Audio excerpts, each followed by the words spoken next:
Hi, it's me again with Corel Draw Tips and Tricks, and somebody sent me this file, and it is a good, crisp vector file, but he wanted to know how to change the bubbles to black and white, and you can see that the letters aren't transparent. They've got a white tint. So I don't really know what his plan is there. Um, I've already broken it apart. No, I didn't. Ungroup it.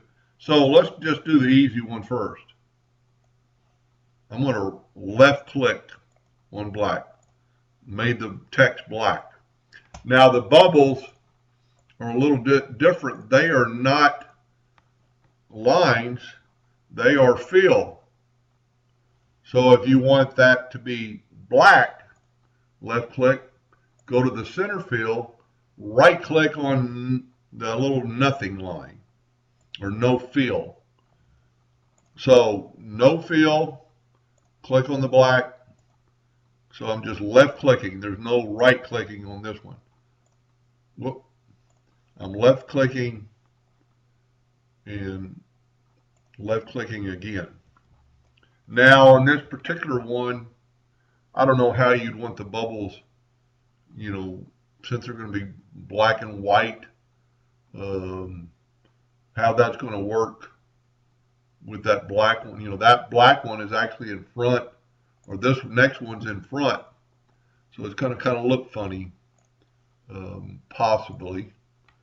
And that's just your call. I would, if on this particular case, I wouldn't want to, well, it's a bubble, it's a clear bubble, so who knows what the plan is. Well, we could do this. We're going to left click, no fill, right click and outline, take our virtual segment delete key and delete those two lines, and then fill this in with black. And then I would left click, no outline. And that way you get a kind of effect that that bubble is behind that other bubble. Okay, enough on the bubbles. The text is a little bit harder, but all you have to do on this type of stuff, I don't know about the leaf, what his plan is there. But the text, once again, is not made up of lines, it's made up of fields, which, not necessarily a bad thing. I don't know how I got that. So let's pick that field. I'm going to change my nudge factor like 2 inches.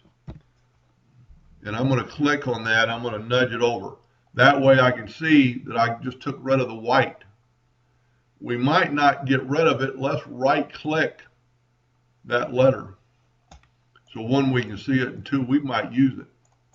Because I don't know what he wants to do here. Let's nudge that down. So you could actually nudge that down and move this over. Whoop, went the wrong way. That's one thing good about the nudge distance. It's still white. Whoop, that had it. You might want it black. I don't know. But since they're not lines, they are fills, I would take the smaller number and change them to this, especially if you're going to engrave this. Now, there again, just take that fill and just fill it in. You could maybe leave that green, but and you could put another color around it.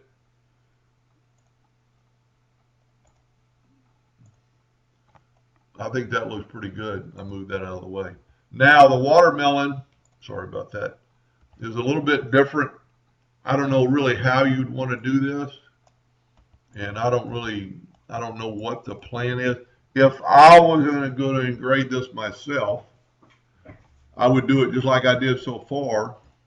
Now let's set the nudge distance, well, 2 inches. Let's see how big this thing is. It's 2.3, so let's make our nudge factor 3 inches. I would nudge the watermelon out of the way.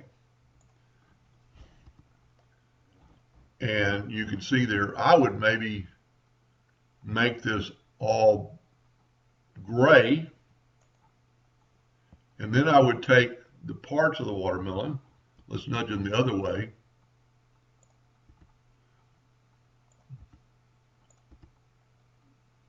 okay, I got an invisible thing there. And you could do this with find and replace on that color once you've done the bubbles. Well, we could, that might be a good video right there on find and replace. So we've got all the parts of the watermelon. I would make this watermelon black. And then I would bring this back in. And voila, you kind of got it done. Now I've shown this many a times. If I was going to engrave this, and this is his file, his page, I can tell because I always leave mine at set at 00, and you really need that to 00 if you're a laser engraver.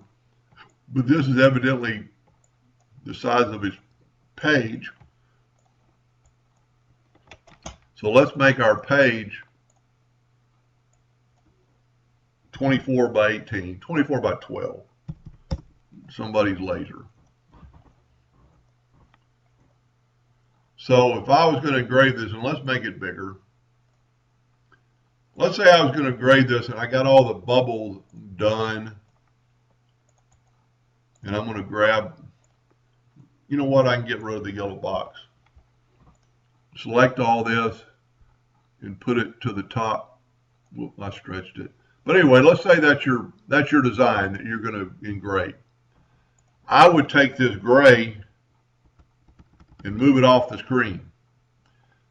And I would engrave this, you know, do a red dot pointer and make sure it's in your plaque or your wood, and engrave this at 100 power at 50 speed, go really deep.